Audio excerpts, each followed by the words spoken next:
3 places before Cloud9 started. We turn that off. We need to get that on live. This on live. Sorry if you're watching this right now, but we're gonna make a detour. Just get it on live. It's too good.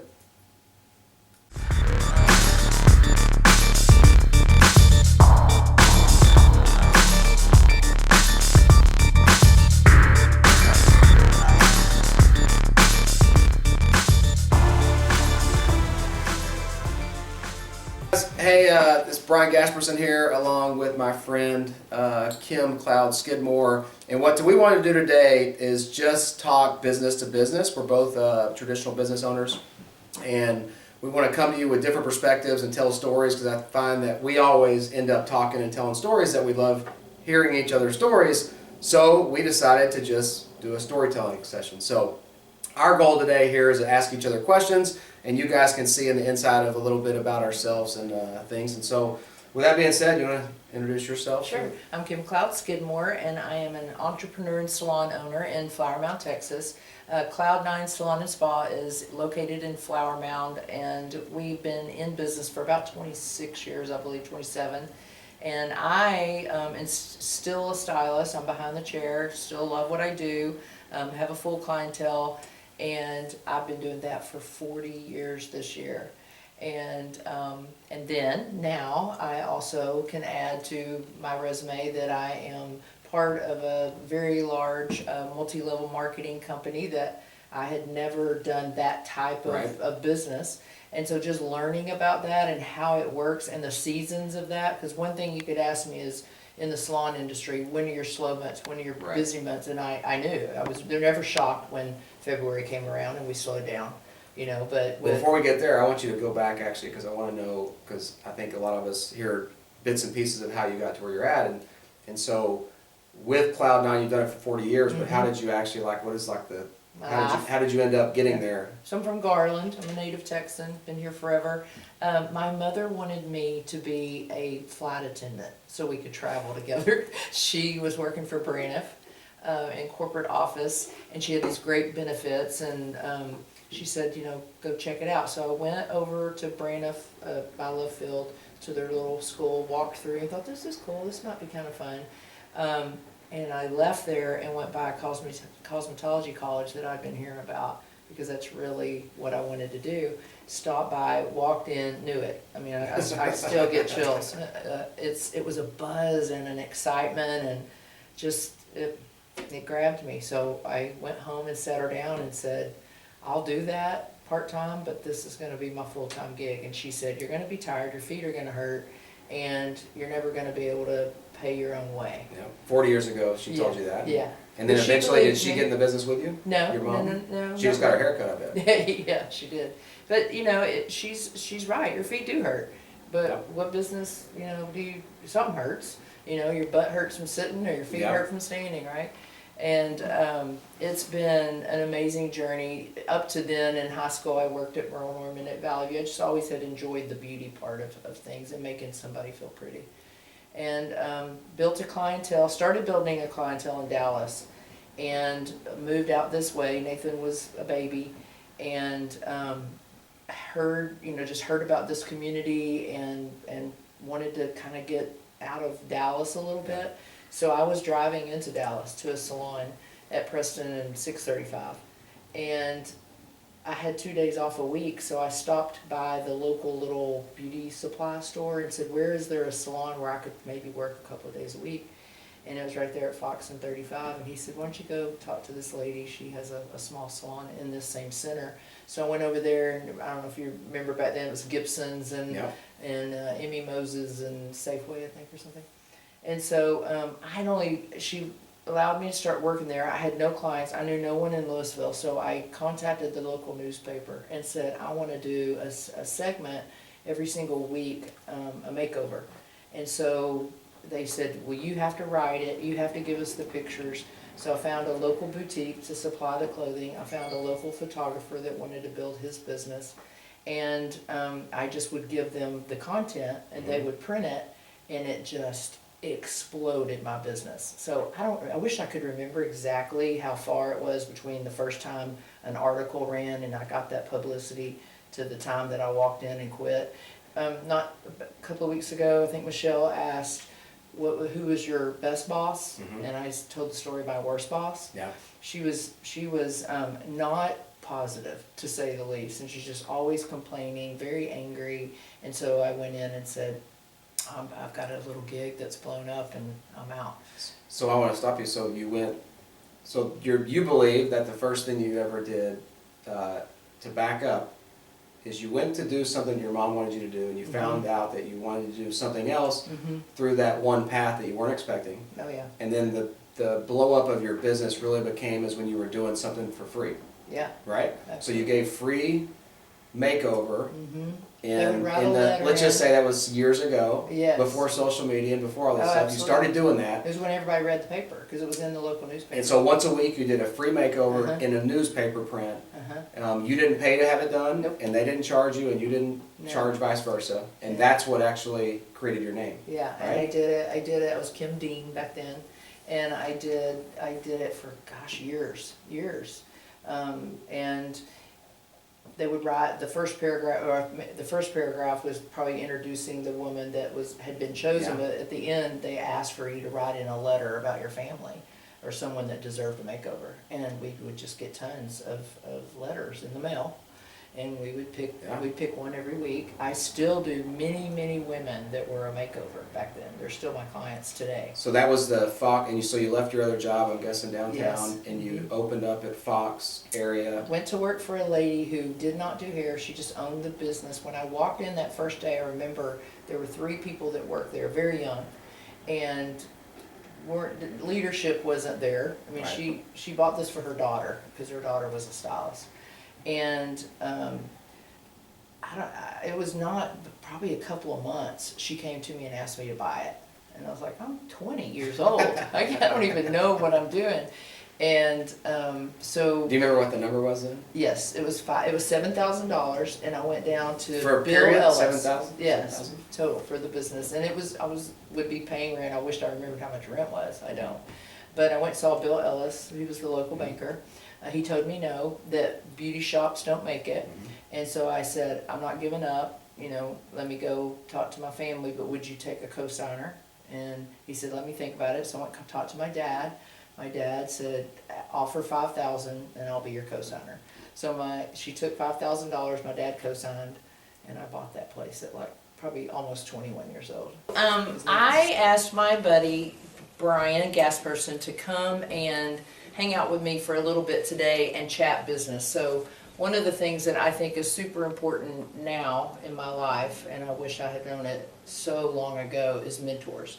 And so happy that I met you a year ago, and that you're so much more than a friend. You're I'm just as happy. mentor as well. And so we just wanted to chat back and forth about business. And, you know, I know that every day I inspire to be just a little bit better, a little bit busier, a little bit better leader. And not only do I want to be successful, but I want my whole team to be 100%, successful. right? And so on one hand, that's a lot of pressure. On the other hand, we feed off of that pressure. You have a huge team as well. And so we were just going to kind of chat about where we came from, what got us here, and... Hey, and to be real honest, we started, and then we had to start over because it was getting so good. And I said, put this on live because it's so good right now. I wanted everybody to be able to see and capture like the thing that I love about you. I've always said is I love people that are passionate. I love people that are hard workers. I love... For you, you could open up anything tomorrow and be successful at it because you're driven. And I think I'm coming to find that people are either driven or they're not driven. And I think that people that are driven with a little bit of tools can be successful at whatever they're excited about. Sure. And people need to find their drive to keep driving, right? So as we were going through, we wanted to tell the stories of Kim's story, and that's actually where we stopped because we're in the middle of it, and I was telling her to tell me about her background. You started in Louisville, and I want to go back to that because when you started to give a recap is you went to look for a job to be a flight attendant. Mom wanted me to be. You didn't want to do that, but then you found another thing, and you knew the minute you walked in that you wanted to try it. You were driving from Garland to be a hairstylist. Then you went to a place in Louisville, and you were renting from there. And you, at that time, 40 years ago, you realized that At that time, 40 years ago, you realized that you would give away a free makeover to someone through the newspaper, and that's what started the business. Then you went on to buy your first business at $5,000, and when she bought it for $5,000. That's what started in Louisville. And how long ago did you buy that business? So 39 years ago. 39 years. We'll call it 40 or 30 or 20. Yeah. And then that was the first location? It was. And is this the second location you're at today? No. How many locations are in the middle of? So Cloud9's 26 years old. This is our fourth expansion with Cloud9. But I decided that I wanted to go learn a little bit more about the business, and so when that shopping center started kind of dying, I went and worked for a couple of other people. And I worked 1, 2, 3 places, and the third place I got fired. I was defending someone, I don't even remember what she was doing, but whatever it was that they were upset with her about, I disagreed and spoke up, and they said, well, you can go too. And I was like, okay. And then I was like, uh-oh, where am I going to go? You know, I was booked solid, had clientele to do. So I worked at home while we opened the original Cloud9 location. I thought, fine, if you want me to do it my way, I'm going to go do it my way, right? Yeah. And we opened at Fox and Edmonds. Okay. There was a little barber shop. About Ponchos back in the day, wasn't it? Yeah. Close to Ponchos there. Kmart. Yeah, Kmart. That's right. And we were tiny, like 800 square feet. And within a year expanded to 1,500 square feet. That's where I met Nicole. Nicole's been with me that long. And then we expanded from there over to Highland Village. Okay. And then somebody brilliant said something about, building your own building. And that's where we grew to where we are now. Did you ever think, going back to 40 years ago, that you would actually have your own salon? Oh, no. And then how far have you... Have my own salon, probably. Have my own building, absolutely not. Yeah. Rich people did that. Yep. Somebody in their family left them land and they built a building. Yeah. I just had these preconceived fears, scared to death. And we bought land and we're looking to do it again, and hopefully a whole lot wiser this time and slowing down and just doing things the right way, right? I do want to ask, with you doing that, so you built a nice, beautiful building in Highland Village. Do you feel that, now that you're in that moment, can you see like so much farther, or are you happy with where you're at, or you think that happiness never ends because you can see how far this thing can go for yourself? It's shocking to me that I'm doing it again. I mean, when we expanded on Edmonds, I thought I'll never be bigger than this. And then I heard about this space that was available in Highland Village, right at Selmeyer and 407, and it was 3,000 square feet. And I thought, oh my gosh, this place is huge. And we got so crowded. I mean, you couldn't breathe. And that's when we started looking for land in a building, and it's 8,300 square feet. We started at 800 square feet. Yeah. And the new one is huge. And I wasn't looking for a new space. It's like part of the success of business is just being open to the ideas that come in your brain, because as entrepreneurs and business people, there's always these ideas. Always. And some of them you go, no, yes, no. But that one, when you can't sleep and you can't get it out of your head, and you just know that it's going to be better, not just for you, but for your entire team, and that their lives are going to improve and be busier, and their clientels are going to be better, and the buzz is going to be louder, you go for it.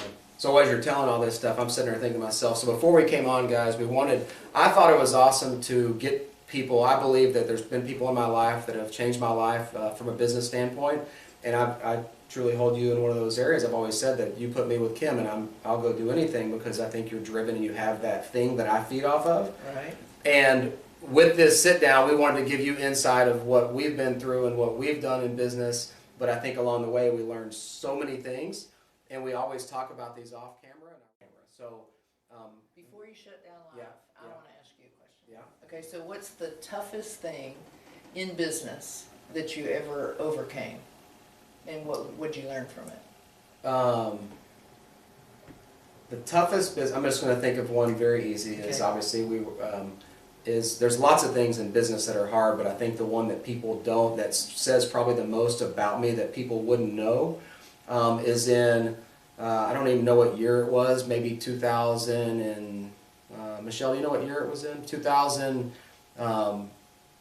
let's say 13-ish? Yeah, 2012 or 13. At the typical day at Gasperson Landscape, I would walk in, the lights would be, or it's dark outside. We started at 4:35 in the morning, and I can remember walking into the complex and opening the gates and walking in, and we didn't have dogs, we didn't have anything. It was very quiet, and I remember walking to the back of the parking lot, and it was kind of dark back there, and I thought there's usually more lighting at this point. So going back, there wasn't a lot of technology. We didn't have a lot of cameras. We didn't have guard dogs. We didn't have things. So it was just light. It was the same light. It's like when you walk into the salon, you turn on the light, you just know there's certain things, something's off. Yeah. So I look over, and one of my guys looks at me, and he says, hey, he's like, look, and I look over, and I'm like, there's a damn hole in the side of our building.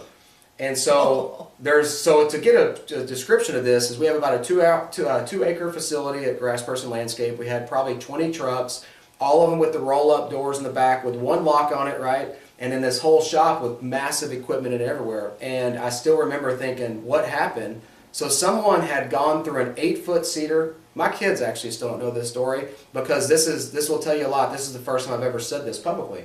Wow. Going back 5 or 6, however many years ago that was, that I can still remember thinking the first thing I thought was, what the hell just happened to our business? Because everything's gone. And when I mean everything, guys, I mean every single piece of everything was taken from the business. And I can remember saying in my head, how am I going to service our customers today? Tell them what day it was. So it was March 1st. In the landscaping business, the hardest day of the year is March 1st. It's the first day of mowing. It's the first day of spring. And literally, at the night before, put it in perspective, someone had gone to the back of my property, knocked a hole through a cedar fence, went through the cedar fence, opened up every single truck, cut off locks, emptied every mower, every weed eater, every backpack, everything, went through the door, loaded onto a truck, and to better that, they took a pole, knocked out the light, and knocked a hole through my brick side of the building. They knocked a hole through it. They went inside and they took everything out of that hole in the entire inside of the business. So you had no equipment. You wake up, you get to work, you have no equipment to do your work, your job. And you've got employees showing up. I had my first employee saw it. He was like, "What the hell happened here?" And I'm thinking, "Oh my God!" And so we literally, the first thought was, "What happened? If I ever get a hold of those people, it's gonna be problems." Yeah. And then the third one was, "How am I gonna take care of my customers?" Right? Yeah. So I immediately, this happens probably at 5:30 a.m. I immediately call my supplier. I call all my team members. I bring everybody in. We piece together everything we could. And we had trucks on the road at 9 o'clock that day. I called my supplier in Richardson. I said, I'm coming to pick up 35 new mowers. I need 40 weed eaters. We need all backpack blowers. Please have them ready. We sent trucks. It literally looked like a military deployment. They went to Richardson, power saw. They all went in, got every piece of equipment they needed that day, and they went to work, and we were mowing yards, and we completed everybody that day. No one knew. And no one knew. No one cared. And so when people ask me, like, what do you think about certain things, I would just tell you, my customers didn't care that I got robbed. Yeah. My customers just wanted their yard mowed. Mm-hmm. And for me, it was a $120,000 robbery. The police cared very little about it. But the things that went through my head were, the next day I went to the pound. I got we have 2 pit bulls that day, Tiger and Lily. So there's Tiger, Lily Tiger. That was our guard houses. We built new fences. We had 25 new security cameras. It was just, those are the things that you have to do it. So that's a story that just, I still think back. I can still picture the hole in the side of the wall. Today when I go to that building, I still see it. And having to go through all that, the first thing people think is, oh crap, I just got robbed, my life's over. Stop, I'm going to figure it out. I'll wait for the insurance guy to get here. No, I just write a check. Don't you think that's one thing that sets people apart from being, I want to go every day, get up, set my alarm, wake up, go to work, come home, do family. That's one worker bee, right? Yep. We love those and we need those and all that. And then you've got an entrepreneur who goes into almost an adrenaline and almost a little bit of a high. I would love to do it again. Yes, and that's crazy, people. But I call those uh-oh moments. And so, what's your biggest uh-oh moment? I have several. Let's see. My biggest first uh-oh moment that's similar to that in theft is in the salon industry. We sell lots of gift cards. We get lots of them redeemed. And when a stylist, the way it's set up for Cloud9, one of our systems that has gotten a whole lot better and a whole lot different, you talk about systems a lot, is that they turn in a receipt. So a client comes in, redeems their gift card, they've got to turn in a receipt to me because I've got their money and I want to pay them, Yes. right, the styles. Yeah. And so someone that worked for me figured out that she could book an appointment for someone, act like she did the service, check them out, print the receipt, and turn it in. And as a thief, since then I've found out that once something's working for them, they get that intensity. They know it works and they do more of it, and that's how they get caught. They go too cuckoo crazy. So all of a sudden, her tickets that normally would be a couple a week, she was turning in like 9 tickets a week. So my manager came to me and said, you know, sit down and listen because I'm going to walk you through something that I think is happening. By that time, when she came to me, she had already called a couple of clients and said, how was your service? Yeah. And the client said, I haven't used my gift card yet. Oh, well, you didn't come in on Wednesday at 2 o'clock with so-and-so person. So, long story short, we called this person in, let them know what we had discovered. I did take her to court. Mine was not quite as much as yours. It was like $56,000 that she had over several month period. And you know, you're watching this account go down, but someone's doing the services, Right. you know, because I don't spend that money. When I sell the gift cards, they sit there so that I have them to pay out. Took her to court. She had done it before, and my deal was I wanted to hopefully keep her from doing it again to another business. Most because definitely. small business, that $100-something thousand Yeah. fee, that 50, I was a single mom, you know, it's Christmas time, you know, it's our, you know, and in her mind, somehow, as a business person, they were able to separate themselves from the person that you were. They weren't robbing you, they were robbing The stuff. business. She wasn't robbing me. Yep. Anyway, it got set up. I didn't want her to go to jail because I wanted her to pay me my freaking money back. So she got, the judge set her up on a monthly payment and I got it back. So, lesson learned for me, you went and bought dogs. I started having systems at the front desk where, you know, there was a two-way back and forth on that gift card, right? And then just little follow-ups to make sure that, you know, the client enjoyed her service. You know, just simple little systems that you have to put in place to ensure the safety of your business. So you heard me talk today. Earlier, we were in a training, and I said that I live on three key elements in business. I believe that every business has a great product. Yep. That is driven by great processes that have great people, right? Yes. So if you don't have a great product with a great process with great people, and you're missing one of those three things, you're always going to fail in business at a large level, because you can have a great product that's not executed through bad systems, right? Yeah. So we all know that McDonald's is the easiest target. They don't have an awesome hamburger. They have great systems with great people that makes a great product, right? And so you have to really find out in business, are you a great systems process? Do you have a great process? So many business owners, and I know that you're guilty of this, is that so many small business owners have so much in their head that here's the challenge, guys, as an experienced person that sold a business, when you go to sell your business, everything that's in your head is not going to get you paid. Yeah. What gets paid is what's written down and in processes, right? So you have to have critical processes that people can then take, and then you can say, sell me your process and duplicate it, right? Because if you don't, and it would be like them saying, well, we did 400 people this week at the salon, well, show me, and you not having numbers. You would never be able to sell a business without numbers. Well, you also need to be able to tell them how to duplicate the experience for the lawn or for the client's hair.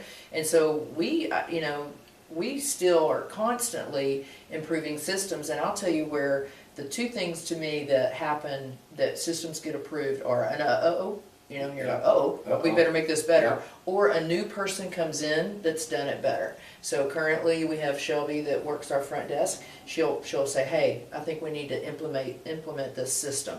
And she just makes it better. And so we've gone from it being on one piece of paper to a folder to a notebook. You know, when someone new that comes in at the front desk, they're taught those systems so that every single morning when I come in, I've got the same report. I know you love reports too. I've got the same reports to look at and to know what we brought in, how many people came in, and so systems.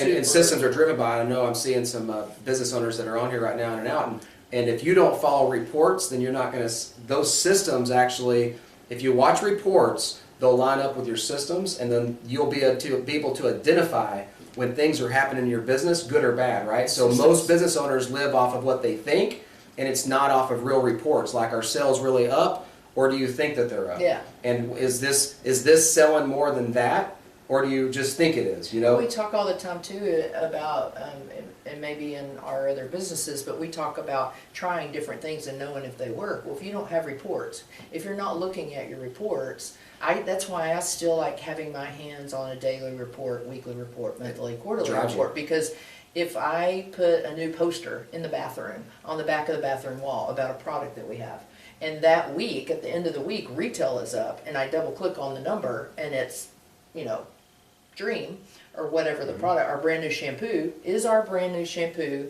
that Nathan designed and brought in, is it worth the expense? Is it selling? Yes, is it selling? Are we talking about it? Yes, it is. And so, without those reports, you don't know whether to move forward or to scale it back, get rid of a service. Where should you put your energy? Yeah, should I keep buying that product that I have to do that service that we're not doing enough of to you know, justify the cost of the service. So numbers, you've got to be a numbers person to be successful in business. And if you're not, your partner, if you have a partner, needs to be the numbers guy. I think that's why so often you see that yin and yang of numbers and then ideas. You have detail people and salesy people, right? Or you have, and that's how most business partners always work. But there's always, we can go into that another time as far as how business partners work. Right. It's not always awesome. I know you've had your fair share. So I do want to ask you something. Another question I have wrote down is, how do you get up, and I do want to say with anybody that's on here live or watching, if you don't mind, share this with somebody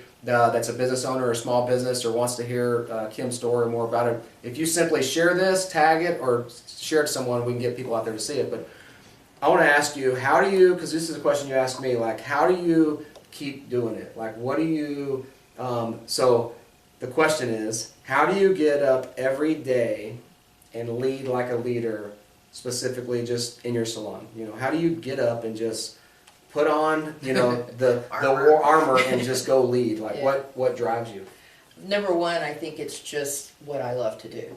You know, I do not want to be alone at the end successful. I want to be standing with a crowd, that we all feel like we accomplished our goals as a leader, as a stylist, whatever their goal is. I want to help them to achieve it. So one, I love doing it. But two, sure, I think you're crazy to think that every single day you're going to wake up and feel strong. The days after getting ripped off, deep inside, you are hurt, you're scared, you're tired, from all those things. And so this sounds so silly, and I'll take you through a couple of different things, but there's a tree at the salon that as I come into that the street and I go to make a kind of the left at the mailbox to go back where I park, there's a tree right there. And for whatever reason, from day one, that tree reminds me to pray. And so I will see that tree and every single day say, okay, God, today make me the leader that you need me to be so that I'll shine and be someone that they want to follow, and help me to know quickly the solutions to any problem that arises. That's my little prayer that I say, park my car and go in. There's been a couple of times in my career where I didn't want to go in the door because I was so scared. That, the thief, that wasn't fear, but I had it's been about, I think 8 years ago now, I had a mass exodus and at the salon, and I was not prepared for it. I was not prepared emotionally. I was not prepared financially. I was not prepared at all. Didn't know it was coming, blew my wind out of my sails. And so every day I had to have a little pep talk with myself before I went in, because they're still expecting leadership from you even when things are tough. And the smartest thing that happened to me, and she's still with me, but one of my stylists, tapped on my door and said to me, hey, I know you're hurt, and I cannot imagine how you feel. 24 friends walked out the door overnight. And she said, but there's a whole bunch of us still here. And I've told her many times, thank you. Because it was the moment, how when you have a moment that things are going to turn and you're going to be okay. Her saying that to me, I was like, I've put all this energy on who left instead of energy on who stayed. And who's loyal and who wants to be a part of Cloud9. Same thing with our new endeavor, and with Elise, you have, I love the deck of card thing, you may sign up 52 people and you may only have 4 aces, and the person, if you get too stuck on who you thought was going to be an ace and wasn't, you're not concentrating on the ace. That's right. And so I think that for me, just staying focused, little things like getting rest. You're great about reminding me, hey, take a breather this weekend and just enjoy your husband, and because we're addicted to the success and the fulfillment, the drive, right. the drive of it. But yeah, I would just say loving what you do, staying with mentors, staying with a coach. If you start feeling that you're dragging behind, immediately reach out to those people that you admire, that you learn from, that are smarter than you. Surround yourself with people that are smarter than you. Do you think that you could be successful at anything? With training, Think yes. about this. Think about that for a second, because I think it's a valid point. Is that I think that our easy reaction is yes. Yeah. But do you think that could you be successful at anything? Not detail oriented, like we talked a second ago about being detailed. I love numbers, and so I'm detailed as far as numbers, but I am not detailed like you stand me next to Christopher. There is no comparison. He is detailed and he moves slow and with accuracy, and like drawing the new building. I mean, it's going to take us 2 years to build that building because it will be absolutely beautiful and perfect. That's not, if Christopher wasn't in my life, I'd have to hire that person. Because I'd be like, let's wrap it up, paint that wall, that's good, and he's going to make sure it's done right. And that's what started the conversation, as you said, that if you went back years ago with leadership or with mentoring, because in today's age, I do believe that there's 2 things happening. I think that in today's age that we're in, I think that you can be successful in anything you want to do. Yeah. I think that I heard a speech the other day, and I talked about our grandparents. Our grandparents would go out and farm, and then they would come home, right? And that's it. And their opportunity level of what they were going to do to change their life on the farm was so minor. It was so small, right? They had to literally change farms to go be a better farmer. But the upside, in today's world, our kids and our youth today, you can do whatever the hell you want like that. Yeah. Like if you want to write a book tomorrow, you can write a book. If you want to open a salon, I know I can go open a salon tomorrow if I want. But so I think you have to be passionate about it. But I think also you have to know that the opportunity is there, bigger than ever, right? I think that, and you can do multiple opportunities. I think that we're in an age to where it's not about one thing. You could do 50 things and be successful, and then the opportunity to connect with people, that the availability, I guess you would say, about successful people of knowledge is there. It's literally right there. Well, don't you think that a long time ago people kept everything a secret? They weren't. I do. You're willing to share your knowledge of a business owner, and I can come to you and say, what do you think about me going ahead and just, putting all the house, the farm, everything, and break ground? Like, hey, slow down. That place is going to sell. You're going to get your equity out. You're going to enjoy the whole process so much better, right? And I remember when we were located at Selmeyer, I had a stylist. I knew she was leaving. Somebody said, hey, so-and-so's fixing to open up a shop. So I went to her and I said, hey, I hear you open up a shop. I want to help you. I'll tell you where to order towels, where to get what software to use, whatever. She was like, I'm not opening a business. She was terrified to tell me. She thought that I don't know what she thought would happen, but I truly wanted to help her. Who am I to think that I'm the only one that gets to do this journey of owning a salon? Yeah.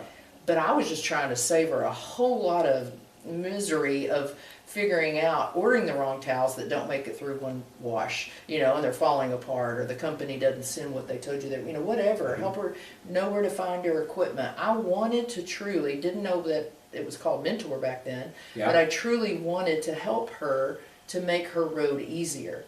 And, we had someone leave the salon this week who her dream is to eventually own a salon. Now, whether she'll be successful or not will totally depend on who she reaches out to, because she has some strengths and she has some weaknesses. Yeah. And if you don't surround yourself with the right people, you say, I'm going to go open a salon, and as a business owner, you could do that very well. But I know that you still would go have a whole lot of conversations with a whole lot of people who've done it before you to save yourself a whole lot of That's correct. I would, if I was to open a hair salon tomorrow, I would reach out to you. Right. I would reach out to the top 5 people don't look at it like competitors or competition. I look at it because there's a lot of people that need their haircut, right? So it's who's out there, because those people are always looking for opportunity. Number one, they're looking for ways to make money in a second avenue of financial stream of money, of income. But you can get out, you're going to talk to the people that are educated. You're going to get the right data, right? You're going to know what is the market, what is the right price point, what is really the need, where's the area, where's the demographic before you do it. And then I would hire the best people to run it. Right. You That's know, how I do it. In our industry, there's a publication called Salon Today, and they do every year. We just found out we got it again this year. It's top 200 salons in the nation. And then what they started doing, several used to, it was just on growth. It was really hard to get in there. Keep growing, keep right? growing, keep growing. But now there's like 12 categories, and we entered in. You can enter in 1 or 12. We entered in 4 last year and got 2, and we entered in 7 this year. And so far, we found out 2. They announce the different category every day, so it's in the process of having. So far this year, we won in philanthropy, shocker, and in technology, which is a shocker. I was like, what did I say? I got to go back and read it. But we had discovered a really new, good application that confirms our appointments, so our no-shows went down to nothing. So I think that's what I wrote about. But anyway, you know, I feel like that. I think back to when I first started thinking about building the salon, and that publication came out. I went through it, and back then it was in over 100,000, over 500,000. I skipped all that, and I went to the over 2 million category. Straight to the bottom right. And I the top. and I circled the ones that looked like I could learn something from them. And I spent a year. I went to New York, Connecticut, Florida, to several of those top salons, and I just called ahead, said I'm going to be traveling to New York, and I would love to come spend the day with you. I'm not your competition. I'm in Dallas. How many of them said yes? Every single one of them. Every single one of them. And that was my first experience with mentors. And I remember we were at a salon in New York City, and the salon was upstairs, and the spa was downstairs. So we go downstairs to the spa, and you can hear everybody above you. And I was like, okay, well, the spa goes upstairs. You know, just little things that we learned at every single place. How to retail, what to retail, what's the hotline. You know, I still do my own payroll, and people laugh and say, you need, you know, my own It's your money, though. my own son outsources that. Once you've had theft, it's difficult to let it go. But I know what I would do, and so owning what I would do, the first time you sent me my numbers at the end of the week, I would like read every number, right? The next week I'd be like, yeah, it looks good, profitable. And then I would quit looking at my numbers. By having to do QuickBooks every single Wednesday morning, you asked me how much my electric bill this month is, it's $1,302. Yep. And what's the lowest it's going to get to? Well, it's going to get probably in February, it's going to get down to $800, but it's going to get up to, you know, $1,800 in the summer. Yep. I don't ever want to lose my pulse on that. And a lot of small business, because the people that, when I talk to small business owners, they believe that having to pick up the pen, a lot of guys still today will write checks because they believe that having to write that check out of their pen and out of their checkbook, they have a more of a pulse on the cost of that stuff. Definitely feel it. So, what do you think do you have any questions first? Absolutely. I got lots. Let's see. So, when you asked me what drives me every day, what drives you? You've got a little sinus thing going on. You're probably tired. I'm tired today. Body's feeling a little puny. I think for me that the driving, I don't really know. You know, I've spent the last looking back. I think that success is just what the fulfillment that you have within yourself. Because I've spent a lot of time talking. Michelle and I had this conversation a lot around what I'm happiest doing and what makes me happy. And I think that I'm happiest in certain situations. Typically, a lot of them are by myself or like doing my own thing and just being relaxed and not having a phone because I've spent so much of my life with a phone and with people. But what makes me happy is the fulfillment of watching people grow. Right. So I think why I get up every day, I think at the end of the day is what, if you're going to be proud of something, it might as well be you. No, that's good. Like it has to be you that drives you. Yes. So number one is you have to be proud of yourself. And if you aren't proud of yourself, you're never going to make anybody else happy. You're not going to lead to anybody else helping them. The second thing is, if you believe in yourself, then you can impact others in ways that, quite frankly, it just changes people's lives. And so I think when you can change someone's life and you see it, to me, that's what drives me every day. Yeah. So for our kids, I think it's another big part of it is, I think my kids, they all know they're going to respect their elders and they're going to work hard. In our house, there's zero room for laziness. Yeah. And I think by our grandfathers and people that have raised myself, for example, they all worked hard. Mm-hmm. I think that being lazy and just having excuses and going through life is just unacceptable in the world I live in. It's tough to It's watch. tough, very tough. When you see someone that's not putting in the effort, you and I have talked a lot about, we get exactly what we put into something. And so, you know, when, like, the salon business right now is amazing. Like, I'd love to have 12 Decembers, right? Yeah. I mean, it is fun. There is a buzz. My mom used to call it the buzz. You walk in and, I mean, it is an energy that you feel. And the best words that I'm hearing right now are, I couldn't find anywhere to park. Amen. Yay. Yeah. So I love that.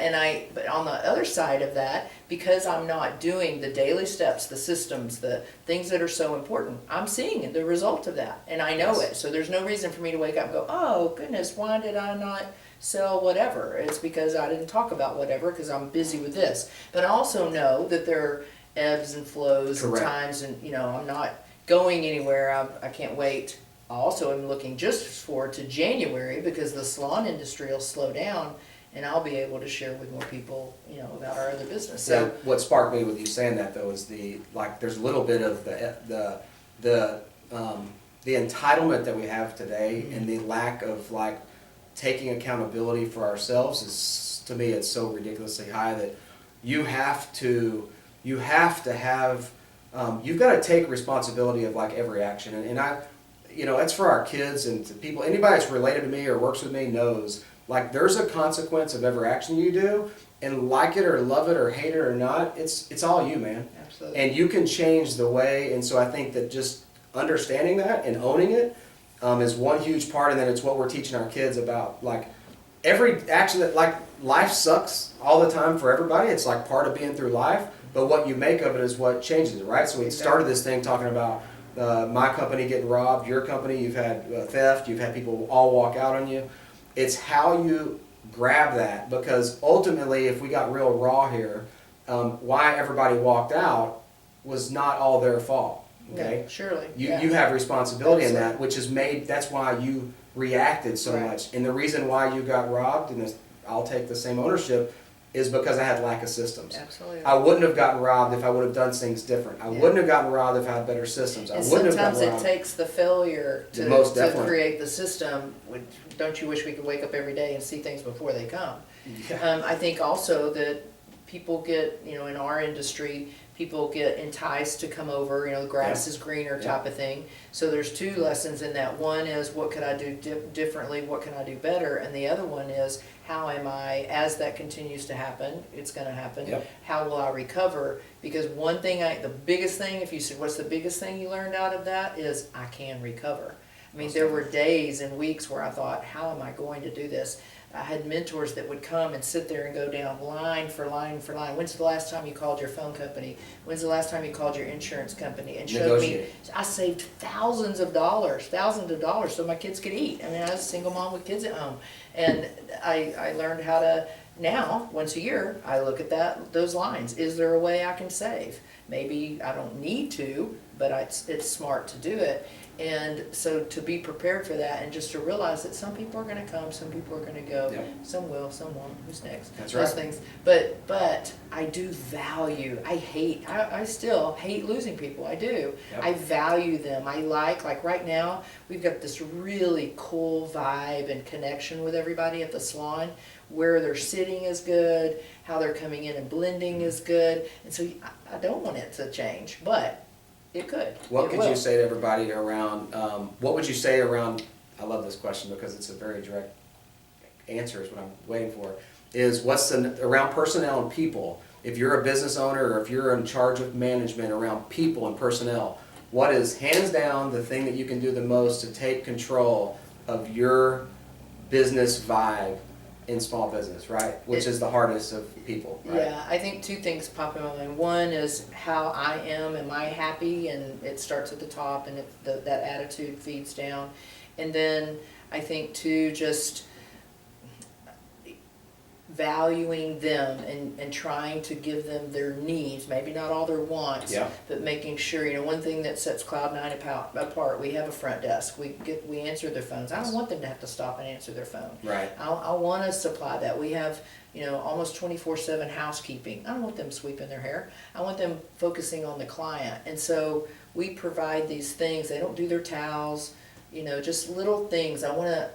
If you came up to them and said, I'm opening this new salon and I want you to go, I want their answer to be no, and I want it to be no because of what I provide to them to make their job easier. Yep. Therefore making their life easier, therefore making family happier.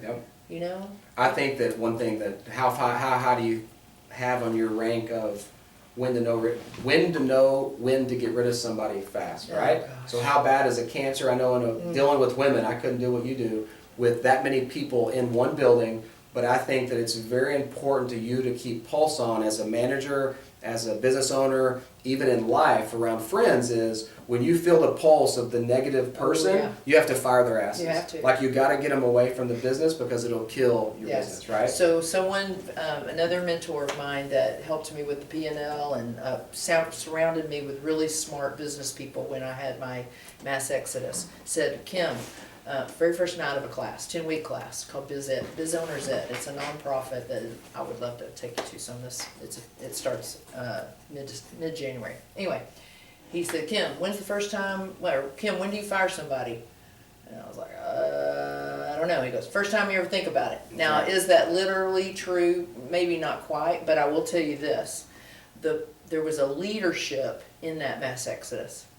And when I dig back and pull back the onion, the person that was the leader in that mass was not happy. Yeah. She was no longer in love with Cloud9. And when that happens, you can have one conversation maybe and say, what can I do to get you back where you were? What can we do to improve this?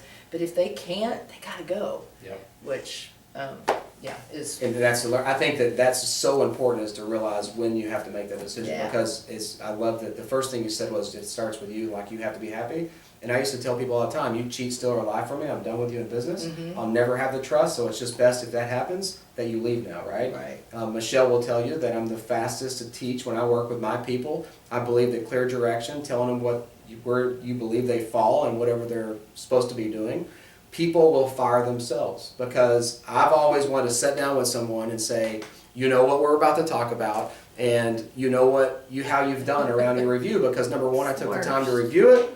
Number two is I was very clear about it. I put an elementary form for both me and them that there was no misunderstanding, and then they knew what they were responsible for. And when that doesn't happen, you just have to have action. It sucks getting rid of people. Oh, it does. But it's one of the worst things about business. But the worse than that is keeping them and regretting it later. Looking Terrible. back and knowing that you knew the moment you should have done it.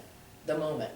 And so sometimes it might take a minute to gather all your ducks in a row to actually do it, but you're making a huge mistake if people fall out of love with you, and That's right. And they need to move on. And if they start looking like every single thing that they could do it differently and better, they need to go do it differently and better. And maybe they can.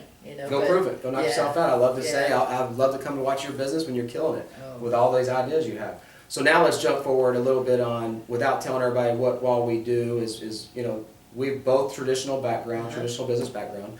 We're doing something new to both of us, right? And so what's been, without getting into detail on what all we do, what's been like the most rewarding thing for you thus far in our 12-month adventure together? Yeah. What's been? Team, 100%. So most people know the product was brought to me, made a difference in my life. I was just going to sell the product because I wanted other people to feel the results. Never, ever, ever had an intention of having one single new person doing part. My team is Cloud9, right? Yeah. And the first person that I called to check about the product said, hey, are you going to offer this to other people and build a team? And I was like, I don't think so. Well, if you change your mind, let me know. Well, there's 1,100 and something now team, and I absolutely love it. And I love it on good days when they've had a success and they call you or text you Yeah. about it. And I love it on the tough days when, you know, I have a phone call that I need to return when we're done, that, you know, their person that brought them into the business isn't active, and so they need new leadership, and I can't wait to hopefully inspire them. So I think we have that same actually call, so Do you? I have the Oh. same email, I believe. Okay, Same good. person, we can just call them together. I'd like to, I was gonna ask you about that.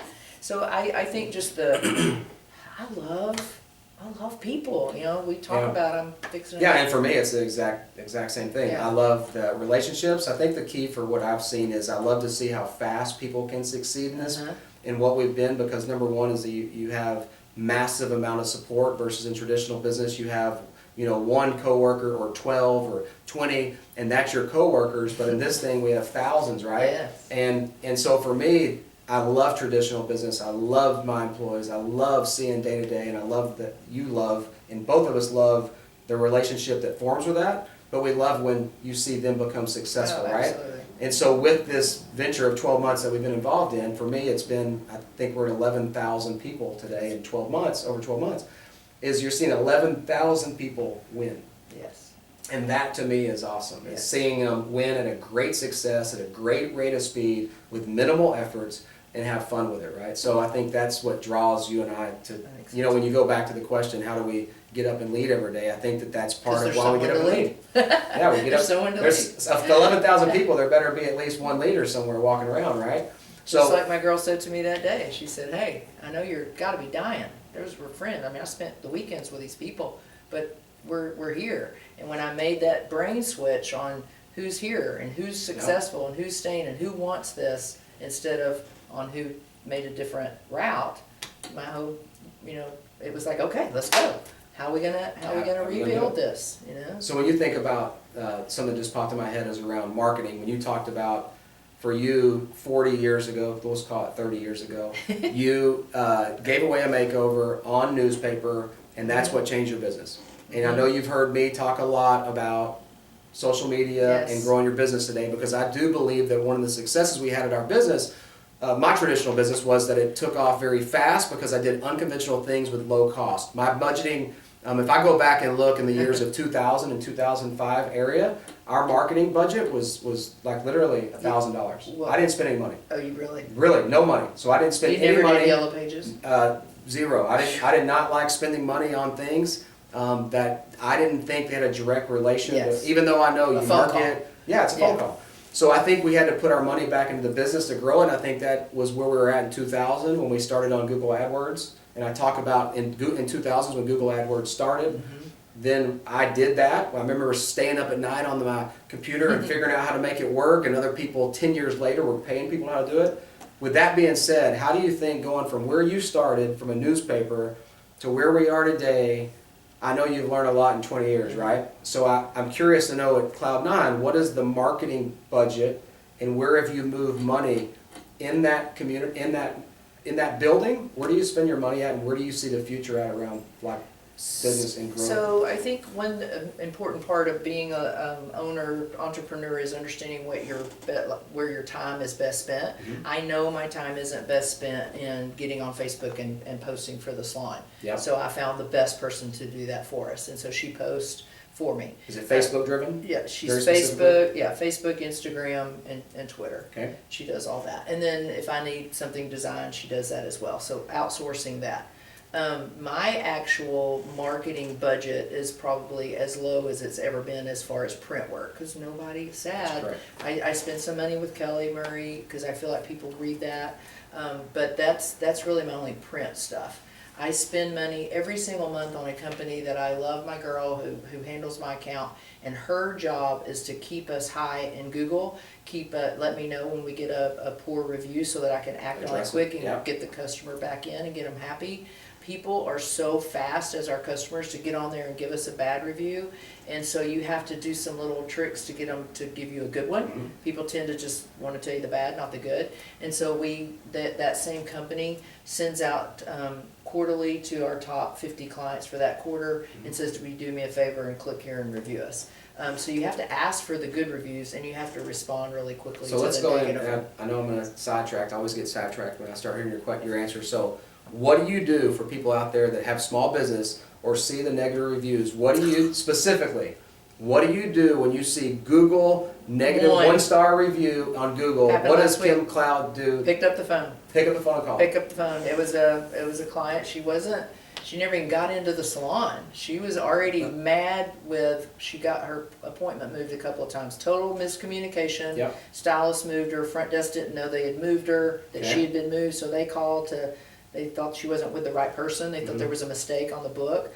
So they called to move her and she's like, you know what, forget it, I'm out. You know, she hadn't even got her hair done yet and we're already screwing And you've her already with her failed, you appointment. haven't even done your service. Exactly. So I called her and I said, what are you doing at 8 o'clock tomorrow morning, which was when her original appointment was. I will meet you there. Your service will be no charge. Ended up absolutely loving her. She was from Italy. We connected, gave her a great service, and she went in and changed it to a 5, and she left the sentence there about yuck, but she then wrote a paragraph Yep. about her great experience. So I asked her, Straight when up, I you got ask to- her what? What were the exact words? will you please do me a huge, are you happy with your service today? She Yep. said, oh my gosh, I love my hair, I feel so pretty, blah, blah. I said, will you do me a huge favor and go in and change your review? She said, absolutely, I'll do it right now. And so what do you think most of your clients, or most of your girls' hairstylists, what do they not do when that happens? They're afraid to do what? They're afraid to ask. Yep. They're afraid to ask. They're probably even afraid to call. It's not fun to call the unhappy client. And I do feel like that falls back on me because it's, it's under Cloud9 Salon and Spa, not blah, blah, Yeah. whoever did the service or if it's about a service. But I've learned 2 things about that in the last few years. One, the quicker you call, the better. The quicker you get them in and turn their frown upside Yeah. down, as my mother would say. But also sharing it with the stylist. I used to not tell the stylist. Oh, no, you I would don't tell protect the stylist. I mean, because I want everybody to be happy, right? You gotta learn from them. And so I call them in and I say, I'm so sorry, but this is a review that you got. Do you want to chat about it or whatever? Because it's usually believe it or not, in our business, so often it's an attitude that the client felt. Yeah. So they were having a bad day or something, which everybody does. But I do feel like it's a learning opportunity. But yeah, calling them quick, trying to turn it around, and then flat out asking, look, this is a review Reflection of world, it, yeah. and this, you can totally change my business right here, right now. If you're happy, will you please share that you are? I've never had anybody tell me no. And knock on wood, we went years in the early Google days, but we had like one-star review and 1,005, and it was the one guy. Typically, it's always like less than, it's before services are even rendered, or something that they didn't like about you, and some of those you're not going to change. Yeah. But I always say, call them and ask them, because I took pride in calling those people, because if you didn't have the nerve to get on the phone with me, that said more, I could sleep with that, right? Yeah. But what we can't sleep with is people that want to provide service and great customer experience, is when people get on the phone and we just want to fix it, right? Yeah. We just want to say, what's the problem? Voice it. Yeah. I want to fix it. Yeah. It's such a challenge to fix it. And you they're want it. shocked. I mean, Yeah. this lady she goes, no charge? I'm like, no charge, get in here. I wanted her to get in there, get her happy, so she changed the review. And I will say that as a team, even though in the salon industry in Texas and in a lot of states, you're self-employed. They lease their space from me. But one thing that sets Cloud9 apart is we're different, we're a team. And so I try to do a lot of things for them so that they're not having to mess with the stuff that doesn't make, do money-making activities, right? And doing their towels does not make them any money. That's correct. And so I want to do those things, but they're very, very often, let's say the client wasn't happy and she's not going to come back in because you're going to make her see, the stylist, whatever. They're embarrassed. There's all these things that come into it with women especially, but the team will, step up to the plate. Someone else will get them in, get them happy. So it's just, you may be self-employed, I may be self-employed, but I am a part of a very talented, loyal, willing team. Yeah. And I think that matters. So I've loved it. I just looked down. It's been over an hour since we've been talking. So so before we close wrap this thing up, is there any final thing that we want to get on? Do you have any final question to close this thing up with? Is there any one thing that you think I should talk about? I think that you need to talk about the importance of not being, I'll just tell you a story, then I'll get your reply to this. One day last week, one of my stylists came to me, who's been with me forever, and she said, last year was one of my best years ever as far as volume, and this year it's not. And you got to be quiet and listen, but I already knew my answer. I saw exactly what she had changed. I saw a fire in her last year, and her social media was crazy, and her work was beautiful, and she was going to tons of classes and surrounding herself by mentors, people who did something a little better than her, and she wanted to learn. And that's all I said was go back. So you've talked to me about that too. Talk about what causes success. What's the number one thing that causes success? And I love that story because you did tell me that, and I would just say anybody that's anybody that's out there today that's asking yourself, and listen, we're all guilty, first off, right? So I think that successful people, not successful, having success and truly being successful is understanding that we all have failures as well, and you build upon those successes. I think that's hands down, you have to know that right from the get-go, right? Absolutely. But then how, in the relationship and the conversation that we have a lot, that we talk about is really looking at what did you do to get to where you're at today in whatever it is. And I don't like to go into what's successful to me is successful to you.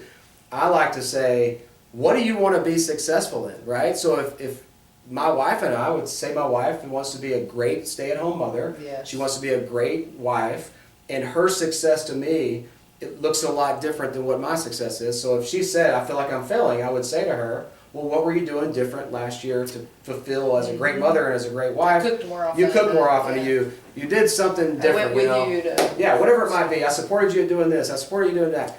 And so I think when we jump that to business, we sometimes are very easy. I think the one thing that I was really fortunate to have in business was that I never looked up for 20 years of building my business. I literally, and I still today, that's really like, it's taken me 25 years to learn that, but 20 years ago I started a business. And I wanted to have 100 customers. And at 100 customers, I just wanted to have 1,000. And I just got to 1,000. And the next one I went from 1,000 to 5,000 and 10, or I just went from these small steps. But I truly believe one of the things that God gave me was the ability to focus only on the building and the process of that and never focus on getting there. And so I think when I look at building 20 years of business, selling the business in 2017, is still to that day, it never hit me until even I sold that I built something. Because I think so many of us get wrapped up on, I did this, look what I built, look what I did, look what I did. And you get so wrapped up on that you never actually just keep going. Yeah. So if you truly have in your head that you're going to be this success, then you're going to get there and it's going to stop because it's not as glamorous as when you get there, right? One of the best things you taught me. In our new endeavor, I was having a wah moment, and I called you and I said, you're never going to hear this girl again, and if you tell anybody, I'll shoot you. But, oh my God, I didn't meet my goal. Oh. And you came here and you said, what was your why? Why did you originally do this? I said, I want to buy that land. You said, you buy that land? Yes, I bought that land. So now you're judging your success on a title that some person's trying to give you. Is that what matters, or what does truly matter? And I was able to look again at what really mattered. What mattered is, now I've got to make that land payment. Yep. And so what are the steps, systems that I do every day to make sure that I continue to do that? And if I do those steps that got me there, most likely I'm going to get to that next one. Correct. I'm not stopping. I'm just, enjoying the ride. You said, stop, pause for a minute. Smell the roses. Yeah. Oh my God, my mother used to tell me that. Smell the roses. You have to enjoy. You have to, number one, identify like what your goal is. Why are you going to do this? Why do you get up every day? What is your mission in life today? And then when you start doing that every day, you don't ever fall in love with the success of what you did today. Like, guys, this world's so big and there's so much to accomplish. If you get wrapped up on what you accomplished today, then you're never going to succeed tomorrow, right? Mm-hmm. Like, that's so simple, but it's so hard. It is. We fall in love with our success. And entrepreneurs tend to do that because we think, well, next, and we forget to just be proud of ourselves and to pat ourselves on the back and to pat your team on the back and to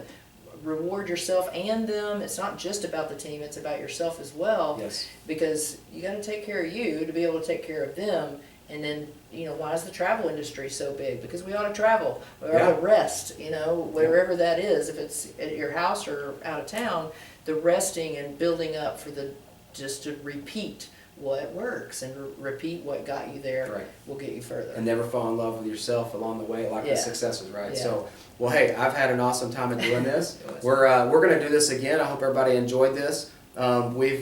Kim and I have all kinds of stories around business, and we always talk off record. And I said we got to start getting more of this on record and sharing stories, because so many of us go through so much of the same stuff that we don't share, and I want us to get better at that. So I would tell you guys, anybody that's on here, if you simply tag, share our video, type someone else's name in the comments below, people that you think would find this message helpful to them, share it. And I would just say that we're going to do this again, and we're going to do it with different people, and we're going to keep expanding on this, because some of the best talks for me always are when we're just candid and off the cuff and talking. And I hope everybody enjoyed this and getting to know Kim as much as me. So Merry Christmas. Everybody have a great week. Good seeing everybody. Bye-bye.